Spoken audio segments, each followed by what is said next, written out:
21장 1절부터 7절까지입니다.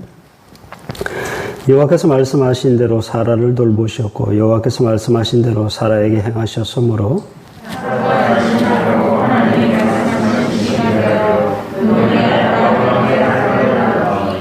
아브라함이 그에게 태어난 아들 곧 사라가 자기에게 낳은 아들을 이름하여 이삭이라 하였고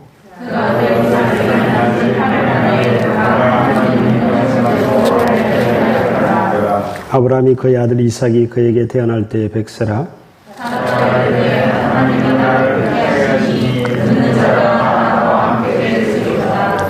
또 이르되 사라가 자식들을 젖먹이겠다고 누가 아브라함에게 말하였으리요마는 아브라함의 노경에 내가 아들을 낳았도다 하니라. 아멘. 무슨 이야기죠? 이삭의 출생에 관한 이야기입니다. 그리고 이삭이 태어난 지 8일 만에 할례를 행하였더라 하는 말씀이죠. 그런데 이 오늘 짧은 말씀 중에 정말 중요한 단어가 있습니다. 그것은 1절에 보면 말씀하신 대로라는 단어가 두 번이나 반복되어 나옵니다. 여호와께서 말씀하신 대로 사라를 돌보셨고 여호와께서 말씀하신 대로 사라에게 행하셨으므로 하나님께서는 말씀하신 대로 그대로 행하신다 하시는 것을 우리가 여기서 알 수가 있습니다.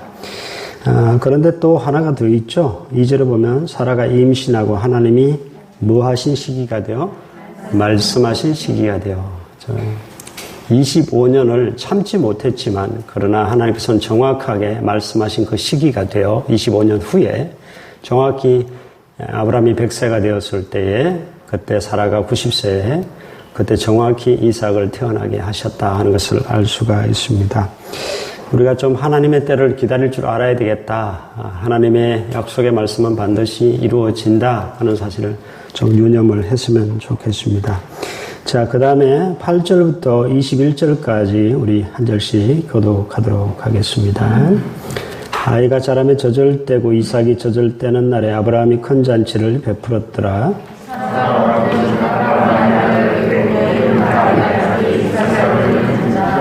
그가 아브라함에게 이르되 이 여종과 그 아들을 내쫓으라. 이 종의 아들은 내 아들 이삭과 함께 기업을 얻지 못하리라 하므로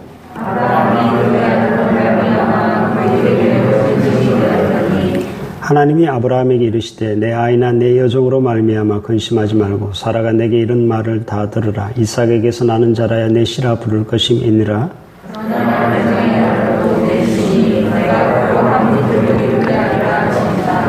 아브라함이 아침에 일찍 일어나 떡과 물 한 가죽 부대를 가져다가 하갈의 어깨에 메워주고 그 아이를 데리고 가게 하니 하갈이 나가서 브엘세바 광야에서 방황하더니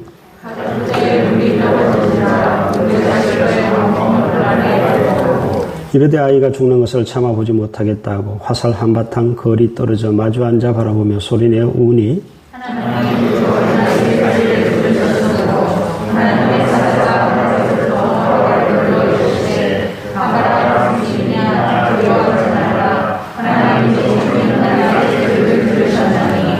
일어나 아이를 일으켜 내 손으로 붙들라. 그가 큰 민족을 이루게 하리라 하시니라.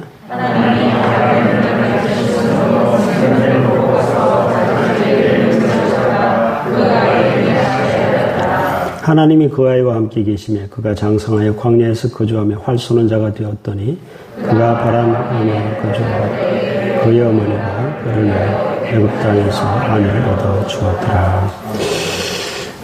이삭이 자라서 젖을 떼게 되었습니다. 고대 이스라엘 사람들은 우리처럼 일찍 떼지 않고 한 3살 무렵, 그러니까 서너 살 무렵에 뗐다라고 합니다. 아무튼 한 3년 가까이 지난 이후에 이삭이 젖을 떼는 날에 아브라함이 큰 잔치를 열게 됩니다.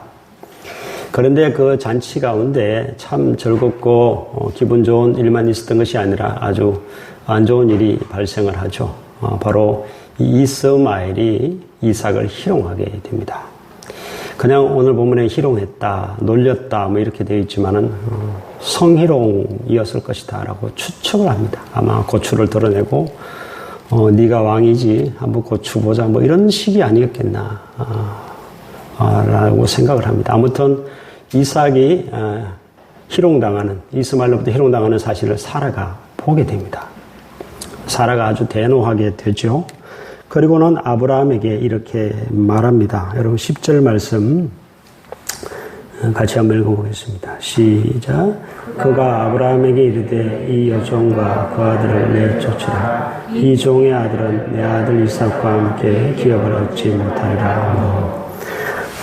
이 하갈과 이스마엘을 내쫓으라. 이 이스마엘은 내 아들 이삭과 함께 기업을 얻지 못하리라. 그동안은 이스마엘의 끝 아니었습니까? 아브라함의 그 모든 재산이. 그러나 이삭이 태어난과 동시에 상당히 상황이 바뀌게 되었겠죠. 그것을 못마땅하게 여긴 아마 이스마엘이 이삭을 희롱했을 것입니다. 그것을 보고 사라는 이스마엘과 하갈을 내쫓으라. 이스마엘은 결코 기업을 얻지 못할 것이다 라고 이야기합니다. 아브라함이 몹시 근심이 되었습니다. 매우 근심이 되어서 사라의 말을 실행하지 못하고 차일피일 미루게 되는데요. 하나님께서 아브라함에게 말씀하여 주셨습니다. 오셔서 하나님께서 이렇게 아브라함에게 말씀하셨습니다. 12절 말씀 같이 한번 읽어보겠습니다. 시작. 하나님이 아브라함에게 이르시되 내 아이나 내 여종으로 말미암아 근심하지 말고 사라가 내게 이런 말을 다 들어라. 이삭에게서 나는 자라야 내 시라 부를 것이니. 아멘. 저는 깜짝 놀랐습니다. 하나님이 이렇게 말씀하시다니. 보통 가정에 이러한 일이 생기면 어떻게 이야기하죠? 어른들이 참아라. 그도 네 자식이고 이도 네 자식인데. 그리고 사라와 하갈을 불러다 놓고 화해해라. 서로 용서하고 참고 살아야 되지 않겠냐라고 이야기를 할 법한데 하나님은 전혀 뜻밖의 반응을 보이십니다. 누구 말대로 하라고요? 네, 사라의 말대로 쫓아내라고요. 이것이 성경이 우리에게 주는 교훈이 있습니다. 하나님께서는 사라의 말대로 여종과 그 이스마엘을 쫓아내라. 사라의 말대로 이스마엘은 기업을 얻지 못할 것이다 라고 분명히 말씀하십니다. 이것을 알려면 갈라디아서로 가야 하는데요. 갈라디아서의 4장에 보면 한번 가봅시다. 신약 성경 307쪽. 신약 성경 307쪽입니다. 신약 성경 307쪽입니다. 갈라디아서 4장.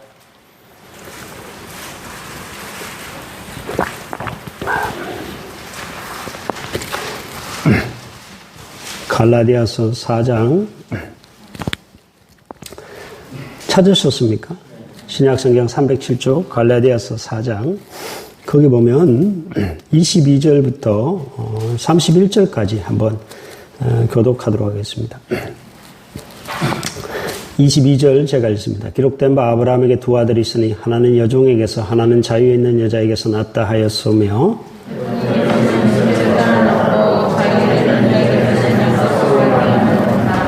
이것은 비유니 이 여자들은 두 언약이라. 하나는 신의 산으로부터 종을 낳은 자니 곧 하갈이라.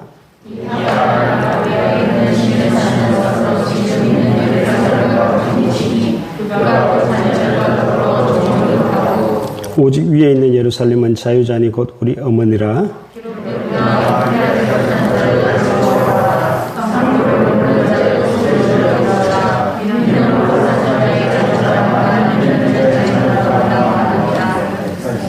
형제들아 너희는 이삭과 같이 약속의 자녀라.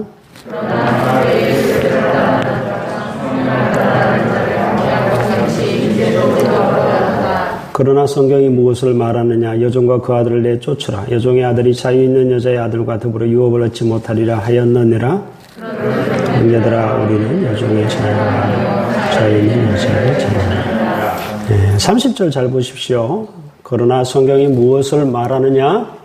창세기 21장에서 무엇을 말하느냐. 여종과 그 아들을 내쫓으라. 여종의 아들이 자유 있는 여자의 아들과 더불어 유업을 얻지 못하리라 하였느니라 라고 분명히 말씀을 하고 있습니다. 저를 한번 보시기 바랍니다. 이삭은 먼저 이스마엘은 뭘 따라 낳았다라고 되어 있는가 하면 육체를 따라 난 자. 이삭은 뭘 따라 난 자일까요? 네, 오늘 갈라디아서에 보면 이스마엘은 육체를 따라 난 자, 아브라함이 혈기로 아브라함이 육체를 따라 난 자고 이삭은 성령을 따라 난 자.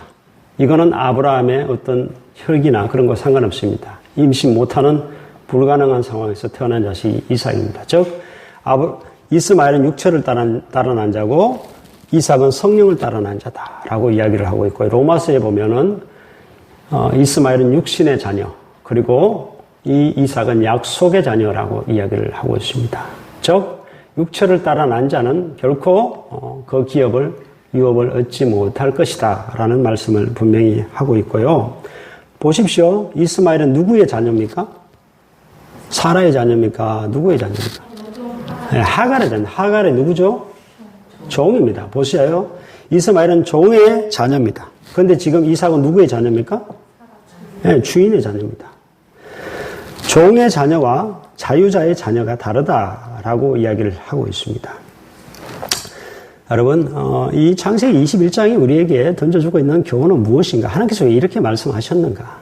사도 바울은 왜 이렇게 해석을 하고 있는가? 성경이 우리에게 말씀하고 있는 바가 무엇인가 하면, 우리는 어떠한 자라는 것입니까? 육체를 따라 난 자입니까? 아니면 성령을 따라 난 자입니까? 여러분, 육체를 따라 났어요? 성령을 따라 났어요? 성령으로 거듭났어요? 육체로 거듭났습니까? 여러분, 노력과 힘으로 거듭났습니까? 아닙니다. 로마서는 분명히 말씀합니다. 우리는 약속을 말미암아서 구원을 얻었고 성령을 따라 우리가 구원을 받았다라고 이야기합니다. 저와 여러분이 구원받은 것이 그러하고, 또한 우리는 어떻게 살아야 되는가? 육체를 따라 살 것인가? 아니면 성령을 따라 살 것인가? 분명히 우리는 둘 중에 하나인데, 육체를 따라 사는 자가 아니라 뭘 따라 사는 자라는 것을 말해주고 있죠? 성령을 따라 사는 자가 결국은 하나님 주신 유업을 얻게 될 것이다. 분명히 말씀을 하고 있습니다. 여러분, 오늘 창세기 21장에서 가장 중요한 이야기를 제가 지금 드리는 겁니다. 여러분, 믿음으로 사십니까? 아니면 여러분 그냥 여러분 자신으로 사세요? 여러분 힘으로 사십니까? 하나님을 믿는 믿음으로 하나님의 성령의 힘으로 사십니까? 아니면 여러분의 힘으로 사십니까? 정말요? 그렇게 살면 그런 결과가 나옵니까? 우리는 우리 힘으로 사는 자가 아니라 성령의 힘으로 사는 자요, 믿음으로 사는 자요, 나 자신으로 사는 자가 아닙니다. 내 힘과 내 노력이 아니라 오직 믿음으로 사는 자입니다. 이것을 우리는 분명히 알아야 되는 것이고요. 또 우리는 율법의 갈라디아서 4장 율법의 종으로 사는 자가 아니라 자유자라, 율법의 자유자로 사는 것이다. 그것은 곧 성령으로 사는 것이다 라고 분명히 말씀을 하고 있습니다. 그래서 갈라디아서 5장에 보면 성령의 열매는 9가지다. 육체의 열매는 현저하게 그런 것들 쭉 등장을 하고 있잖아요. 그러나 그와 반대하여서 성령의 열매는 전혀 다른 열매를, 육체를 따라 살 것인가 아니면 성령을 따라 살 것인가, 우리에게 말씀을 하고 있다는 것을 알 수가 있습니다. 기도와 성령의 삶을 늘 살았던 앤드루 머레이라는 사람이 성령으로 살고 성령으로 행동하라라는 책을 썼습니다. 거기에서 성령으로 사는 게 뭔가? 여러분, 성령으로 사는 게 뭘 것 같아요? 막 랄랄라 방언하고 막 그게 성령으로 사는 겁니까? 앤드루 머레이는 평생을 성령으로 살았고 기도로 살았던 사람인데, 그가 이야기하는 것은 성령으로 사는 것은 네 자아를 죽여야 된다 그랬습니다. 내 자아를 죽이고 대신 누가 내 속에 살아야 된다는 거죠? 예? 그리스도께서 사는 것이, 그것이 성령으로 사는 것이다. 성령 충만에 관해서 앤드루 머레이가 뭐라고 이야기하는지 아십니까? 성령 충만 같으면 불받고 뜨겁고 막 흥분되고 그게 아니라는 것입니다. 성령 충만은 부족한데요, 이 성령이 지금 부족해서 여기에 가득 채우는 것이 아니라는 이야기입니다. 성령님이 이미 거듭난 자 속에 계십니다. 근데 성령 충만은 무엇인가 하면은 성령이 완전히 나를 지배하는 삶을 말합니다. 나는 죽고 완전히 성령으로 살아가는, 성령이 완전히 나를 지배해버리는, 그것이 성령 충만이라고 이야기를 하고 있습니다. 그래서 성령으로 사는 것, 성령 충만을 받는 비결에서 가장 중요한 것은 내 자아를 죽이는 것입니다. 그리고 성령께서 사시도록 만들고 성령께서 나를 완전히 지배하도록, 물질의 영역이든 그것이 뭐 언어의 영역이든 관계의 영역이든 무슨 일이든 사업이든 뭐든 다 상관없습니다. 내 삶 전체를, 내 영혼, 몸 전체를 성령님이 완전히 사로잡아 살아가는 것이 성령 충만한 삶이다 라고 머레이가 우리에게 교훈을 하고 있습니다. 여러분 모두가 어떻게 하든 자신을 죽이고 성령으로 충만한 여러분 되시기를 주의 이름으로 축복합니다. 근데 가만히 보면 하나님 참 잔인하다. 그도 아브라함의 자식인데 그 여종과 아들을 내쫓으라니 그렇게 반문하는 사람이 있을 것 같아서 그 뒷부분을 좀 말씀을 드리겠습니다. 자, 다시 창세기 21장으로 돌아오셔서 결국은 하나님의 명령대로 하갈과 이스마엘은 어느 날 아침 이제 그 아브라함의 그 집을 떠나게 되죠. 아브라함의 장막을 떠나게 됩니다. 그런데 광야에서 방황하다가 이제 목말라 죽게 되었죠. 하나님께서는 나타나셔서 그 하갈의 통곡하는 소리를 들으시고 하갈의 눈을 밝히시고 샘물을 보게 하시고 먹이시고 또 이스마엘에게도 분명한 약속을 주시고 또 하갈에게도 약속을 주시며 그도 큰 민족을 이루게 될 것이다 라고 그가 살 길을 열어주시고 또 그에게 함께 하시는 것을 볼 수가 있습니다. 여러분 하나님께서 어찌 이삭의 하나님만 되시겠습니까? 어찌 하나님께서 이스라엘만 사랑하시겠냐고요? 그게 아닙니다. 여러분 이스라엘만 사랑했다면 이삭만 사랑하고 다 나머지 잔인하게 행동하셨다면 어찌 지금 이 지구상에 이스라엘만 있지 다른 그 팔레스타인 민족이 왜 있겠습니까? 여러분 그렇지 않다는 것을 잘 아시고 이 영적인 원리에 있어서 뭐가 중요하다는 것을 분명히 말씀하고 있다 그렇게 생각하시면 되겠습니다. 자, 이제 22절부터 마지막 절까지 한 절씩 교독하도록 하시겠습니다. 그때 아비멜렉과 그 군대 장관 비골이 아브라함에게 말하여 이르되 내가 무슨 일을 하든지 하나님이 너와 함께 계시도다. 나와 내 아들과 내 손자에게 도저히 행하지 아니하기를 이제 여기서 하나님을 믿어 내게 맹세하라. 내가 내게 더하여도 나와 내가 먹는 이 땅에 행하시리라. 아브라함이 이르되 내가 맹세하리라 하고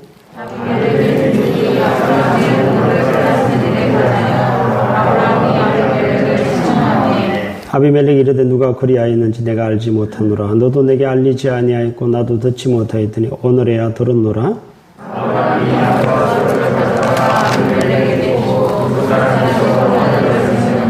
아브라함이 7 암양 새끼를 따로 놓으니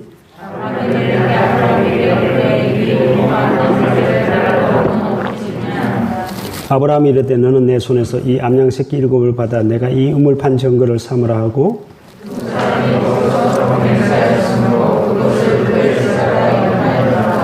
그들이 브엘세바에서 언약을 세우며 아비멜렉과 그 군대 장관 비골은 떠나 블레셋 사람의 땅으로 돌아갔고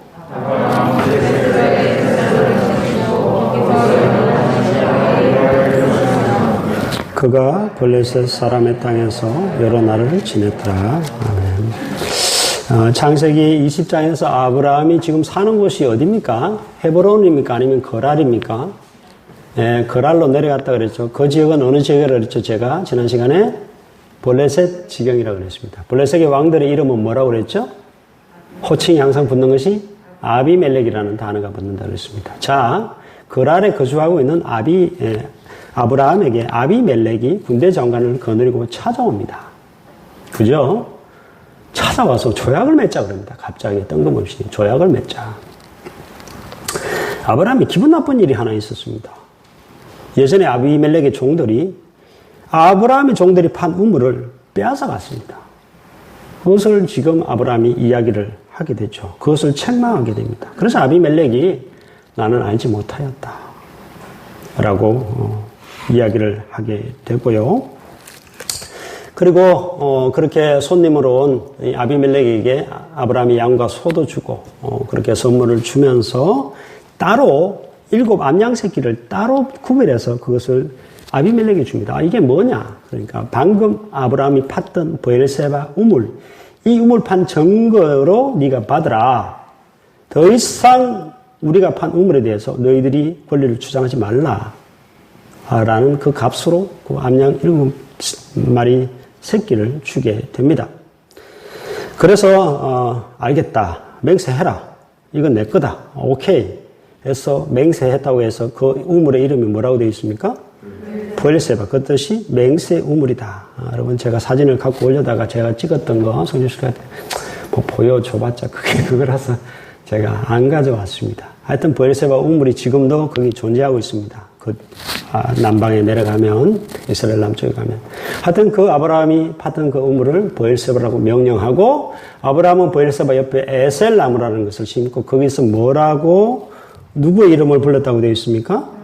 영원하신 여호와 이름. 왜 갑자기 아브라함이 영원하신 여호와 이름을 불렀다라고 되어 있는가 하면 보세요. 하나님께서는 오래전부터 75세 때부터 계속 말씀하셨고 계속 말씀하셨던 것이 계속 지금 하나씩 이루어져 가고 있잖아요. 하나님은 인간과 다르구나.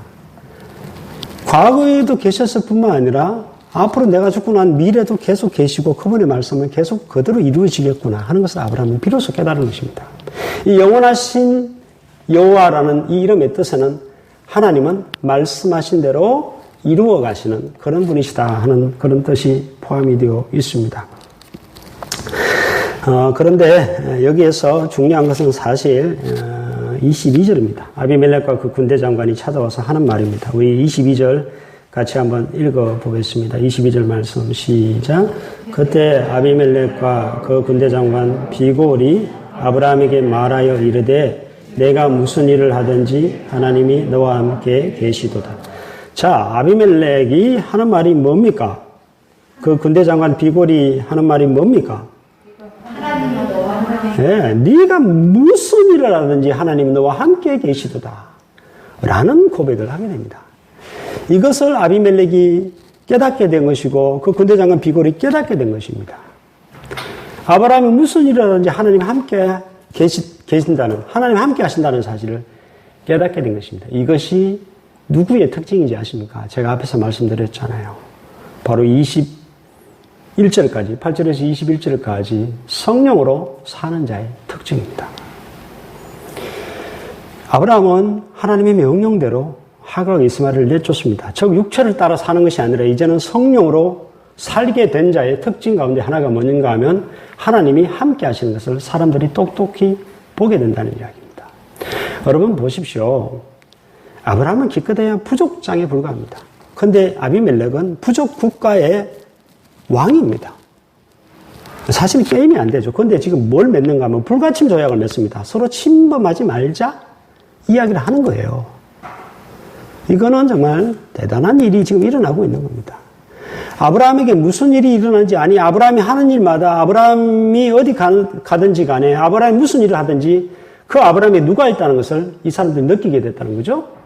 네? 하나님이 계신다는 것을 느끼게 된 것입니다. 그러니 그 사람들이 찾아와서 아브라함과 야, 너희들이 우리 해하지 마. 절대 해하면 안 돼. 라는, 그걸 서로 해하지 않기로 약속하고 그런 일들이 지금 벌어지고 있다 하는 것입니다. 여러분, 우리가 성령으로 살게 되면 어떠한 결과가 나올까요? 누구도 우리를 이길 수 없는 그런 사람들이 될 수 있다는 이야기고요. 그리고 성령으로 살게 되면 바로 이런 일이 아비멜렉이 찾아와서 아브라함이 했던 이런 일들이 벌어집니다. 야, 너 나한테 좀 잘해줘. 너 하나님, 너 가만 보기만 해도 너 정말 하나님이 함께 하시는 것 같아. 라는 일들이 벌어진다는 것이죠. 그리고 나와 친해지고 싶고 그러한 일들이 벌어진다는 것입니다. 이것이 바로 성령으로 사는 자의 특징입니다. 육체로 사는 자가 아니라. 아브라함이 하갈과 이스마엘을 쫓아내고 이건 상징적인 이야기입니다.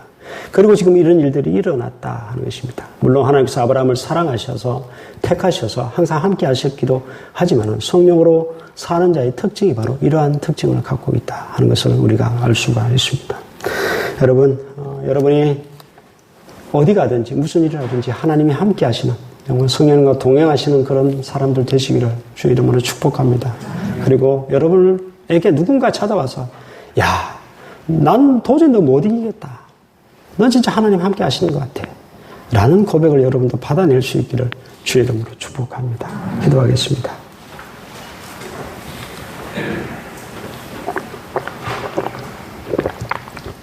하나님 아버지, 하나님께서는 말씀하신 대로 이루시는 하나님이심을 우리가 성경을 통해서 보게 됩니다. 영원하신 하나님, 태초부터 계시고 또 영원토록 계시는 하나님, 하나님의 말씀이라면 반드시 이루어질 것을 믿고 그 약속의 말씀을 붙들고 살아가는 우리들 될 수 있도록 주님 축복하여 주시옵소서. 우리에게 개인적으로 말씀하신 부분이 있다면 주께서 이루실 때까지 하나님의 때를 기다릴 수 있는 인내도 우리에게 허락하여 주시옵소서. 하나님 아버지, 하나님께서 분명히 말씀하셨습니다. 하갈과 이스마엘을 내쫓으라. 우리 속에 있는 이 육체의 삶, 여전히 육체를 따라가는 삶, 자신을 의지하고 여전히 자신의 힘을 믿고 살아가는 삶, 하나님 내에 던져버릴 수 있도록 하나님께서 도와주시옵소서. 오직 주님 의지하고 주님 믿으며 성령을 의지하고 성령님과 함께하고 성령의 힘으로만 살아가는 참된 믿음의 사람들 될 수 있도록 주님 축복하여 주시옵소서. 그리하여서 하나님 성령께서 놀라운 그러한 일들을 우리 삶 가운데 일으켜 주시는 것을 똑똑히 목격하는 불가능 가운데서도 가능케 되며 모든 것이 주님의 힘으로 이루어지는 그러한 삶을 살아가는 우리들 될 수 있도록 주님 축복하여 주시옵소서. 하나님 아버지, 내가 하나님과 함께 하는 것을 사람들이 느끼기를 원합니다. 정말 성령님과 동행하는 그런 믿음의 사람들을 되게 하시고 성령으로만 살아가는 우리들 될 수 있도록 주님 도와주시옵소서.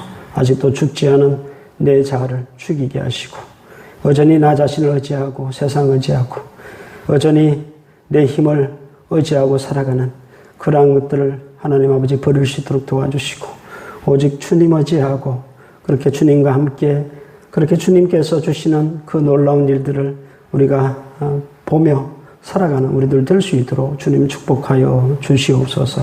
사랑이 많으신 예수 그리스도의 이름으로 기도드립니다.